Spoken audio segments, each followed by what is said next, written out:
professor Anthony e neste vídeo a gente vai falar um pouquinho sobre triângulos. Mas antes de começar eu quero fazer um pedido especial. Se você ainda não é inscrito, se inscreve em nosso canal, ativa o sininho de notificação e deixa aquele joinha. Então você já deve ter estudado aí durante vários anos da sua história curricular o conteúdo de triângulos. Pois bem, triângulo é um dos principais assuntos da matemática e tem várias aplicações em todos os outros conteúdos aí que a gente for estudar na geometria plana. Mas ele não é importante só para a matemática. Se você pensa em fazer um curso de engenharia civil, vai notar que algumas estruturas são formadas por triângulos. Mas por que por que a engenharia civil usa os triângulos para fazer as sustentações dessas estruturas? Porque o triângulo é uma das figuras mais rígidas que existe. Ele consegue suportar uma enorme pressão sem se deformar com facilidade. Então repara aí em telhados, pontes, antenas de transmissões, que elas são formadas por triângulos. Então vamos lá para a prática agora aqui. As definições. O que é um triângulo? Para se ter um triângulo, a gente precisa inicialmente de 3 pontos não colineares. O que são pontos não colineares? Que não pertencem à mesma reta. São pontos que não estão alinhados. Então, quando a gente faz a reunião desses segmentos formados a partir desses 3 pontos não colineares, a gente tem o que chama de triângulos. Olha aqui para essa figura. Tem os 3 pontos não colineares. E a reunião desses segmentos formados por esses pontos é o que a gente chama de triângulos. E nos triângulos a gente tem alguns elementos. Quais são esses elementos? Os vértices, que são esses pontinhos aqui, ó, vértice A, vértice B e vértice C. Os vértices são indicados por letras maiúsculas. A união desses vértices é o que a gente chama de lados. O lado AB, o lado BC e o lado AC do triângulo. Mais um elemento. Você tem os vértices e os lados. E a gente indica as medidas desses lados por letras minúsculas do nosso alfabeto. Azinho, Bzinho e Czinho. E um outro elemento são os ângulos internos. Tá aqui, ó, os 3 ângulos internos de um triângulo. E a gente indica esses ângulos internos por letras gregas do alfabeto. Alfa, beta e gama. Então você tem os 3 elementos do triângulo. Quais são os 3 elementos? Os vértices, os lados, que são os segmentos, e os ângulos internos. Tranquilo? Agora a gente vai para a condição de existência. Será que sempre que eu tenho 3 segmentos eu consigo formar um triângulo? Faça esse experimento aí. Pegue 3 pedaços de madeira ou 3 segmentos quaisquer e tente construir um triângulo. Para que um triângulo exista, ele deve obedecer essa condição. Que condição é essa? O que é que a gente tem aqui? Essa condição diz o seguinte: para que um triângulo possa existir, quando eu somo 2 lados, essa soma tem que ser maior que o terceiro lado. Se eu fizer isso uma única vez, já garante a existência do triângulo? Não. Você tem que testar isso para todos os lados. Quando eu somar 2, tem que ser maior do que o terceiro. Quando eu somar esses 2, tem que ser maior que o terceiro lado. Quando eu somar esses 2, tem que ser maior que o terceiro lado. Então eu tenho que testar as 3 possibilidades. Professor, nessa desigualdade aqui, pode ser igual? Não. A condição é que seja maior. A soma tem que ser maior que o terceiro lado. E você tem que ver as 3 possibilidades, certo? Não pode ser igual e nem ser maior. Este lado não pode ser maior do que a soma. A soma é que tem que ser maior que o terceiro lado. Condição de existência de um triângulo. Fica ligado que nem sempre é possível construir um triângulo com 3 medidas dadas.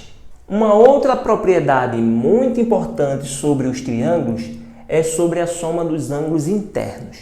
Os ângulos internos estão indicados aqui por alfa, beta e gama. Esta soma sempre será igual a 180 graus. Isso é fácil de verificar, que a soma dos 3 ângulos de um triângulo é 180 graus. Mas eu não vou fazer essa demonstração aqui.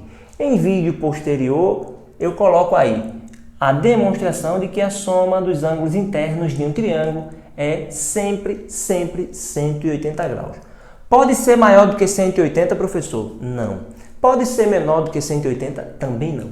Tem que ser exatamente 180 graus. E uma outra propriedade é o teorema do ângulo externo. O que é que diz o teorema do ângulo externo? Que se eu tiver 2 ângulos internos e somá-lo, essa soma aqui, ó, é igual ao ângulo externo não adjacentes a ele. O que é não adjacente? Que não está ao lado, os externos que não estão ao lado desses ângulos. Então, se eu somar 2 internos, a soma desses 2 internos é igual ao externo não adjacente. De maneira simples, para você tentar memorizar isso aí, se você somar 2 internos, será igual ao externo que está à frente dele. Então, quando eu somo beta mais gama, é igual ao externo que está na frente dele. Está convergindo, veja, os dois estão convergindo aqui para esse externo. Só para a gente concluir essa parte, imagina, você tem outro ângulo externo aqui também. Ó. Eu vou representar esse ângulo externo por ρ. Então, quais são os ângulos internos não adjacentes a esse externo aqui? Ó? Quais são os internos que estão na frente dele? Isso, o alfa e o beta, e o gama, perdão. Então, se eu somar o alfa com o gama, isso vai ser igual ao externo não adjacente, ao externo ρ. Tranquilo? Então, você poderia ter mais outro ângulo externo e fazer também a aplicação desse teorema do ângulo externo. Partindo agora para as classificações dos triângulos. Cuidado, os triângulos são classificados de 2 modos. Um é quanto à medida dos lados e o outro tipo de classificação é quanto à medida dos ângulos internos, certo? Então, vamos lá para a classificação de acordo quanto à medida dos lados. São 3 tipos: equilátero, isósceles e escaleno. Quando é que um triângulo é chamado de equilátero? Quando as 3 medidas aqui são iguais. Quando o triângulo possui 3 lados iguais, a gente diz que ele é equilátero. E tem uma característica, tá? Eu já vou antecipar algumas propriedades. No triângulo equilátero, os 3 ângulos iguais, ou melhor, os 3 ângulos internos também são iguais. Como a gente sabe que a soma dos 3 dá 180, e se eu for dividir 180 igualmente para esses 3, cada um dá 60 graus. O triângulo equilátero, ele também é conhecido como equiângulo, porque os 3 ângulos internos são iguais. Então, não esquece, o triângulo equilátero tem 3 lados iguais. Guarde isso aí. 3 lados iguais e 3 ângulos também iguais. Agora, para que um triângulo seja isósceles, qual é a condição? Um triângulo é chamado de isósceles quando ele tem 2 lados iguais. Então, ó, já anota aí que o triângulo isósceles tem 2 lados iguais. Professor, o senhor falou lá em cima no equilátero que os 3 ângulos são iguais. Tem alguma coisa relacionada aos ângulos para os triângulos isósceles? Tem sim, tem uma propriedade muito importante. Se ele tem 2 lados iguais, ele tem também dois ângulos iguais. A gente chama esses ângulos aqui de ângulos da base. Tá? Em todo triângulo isósceles, os ângulos da base são iguais.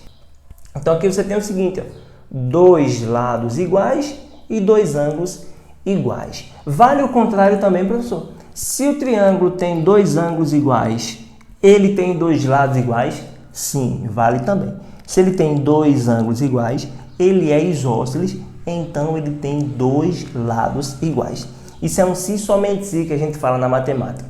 Se tem dois lados iguais, vai ter dois ângulos iguais e será isósceles. Se tem dois ângulos iguais, vai ter dois lados iguais e será isósceles também.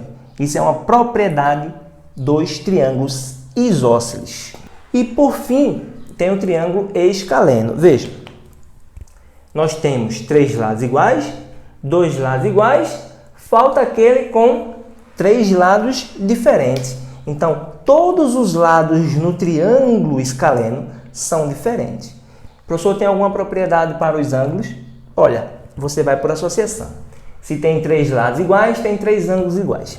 Se tem dois lados iguais, tem dois ângulos iguais. Se tem três lados diferentes, então terá três ângulos diferentes também. Então, anota aí que o triângulo escaleno tem três lados diferentes e, como consequência, os três ângulos internos são todos também distintos. E a outra classificação é quanto à medida dos ângulos internos. Aí você vai precisar lembrar do que é um ângulo agudo, do que é um ângulo obtuso e do que é um ângulo reto. Se você está esquecido, eu tenho um vídeo falando sobre a classificação dos ângulos, as medidas dos ângulos e os nomes. Vai aparecer o cardzinho aqui em cima, você clica e assiste o vídeo sobre ângulos e as classificações deles, certo? Então vamos lá. Um triângulo classificado de acordo com as medidas dos ângulos.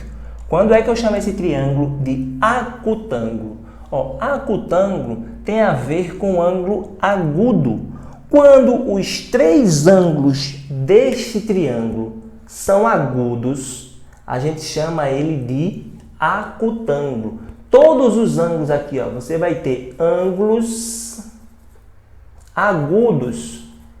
Lembra o que é um ângulo agudo? O ângulo agudo é aquele maior do que 90, ou melhor, maior do que 0 e menor que 90. E agora, quando é que um triângulo é chamado de obtusângulo? Veja, obtusângulo lembra ângulo obtuso. E quando é que um ângulo é obtuso? Aí um ângulo é obtuso se ele é mais de 90 e menos de 180. Então vejam só, para que um triângulo seja chamado de obtusângulo, ele precisa ter um ângulo, um só, tá? Um ângulo obtuso. Basta que ele tenha um ângulo obtuso. Eu vou lançar uma pergunta e você faz a pesquisa depois. Pode um triângulo ter mais de um ângulo obtuso? Pense e responda. E por fim, o triângulo retângulo. Um triângulo, ele é chamado de retângulo quando ele possui um ângulo reto. E o ângulo reto é aquele que tem medida de 90 graus. Então aqui, ó, ele precisa ter um ângulo reto. Um ângulo reto define um triângulo retângulo. Está aqui o triângulo de 90 graus. Recapitulando, a gente classifica o triângulo de duas maneiras: quanto aos lados e quanto aos ângulos internos. Quanto aos lados, equilátero se tiver três lados iguais, isósceles se tiver dois lados iguais, escaleno se tiver três lados diferentes. Não esquece, o equilátero também tem três ângulos iguais. O isósceles tem dois ângulos iguais, que são chamados de ângulos da base. Quanto aos ângulos internos, acutângulo se todos os ângulos forem agudos, obtusângulo se tiver um ângulo obtuso e retângulo se tiver um ângulo reto.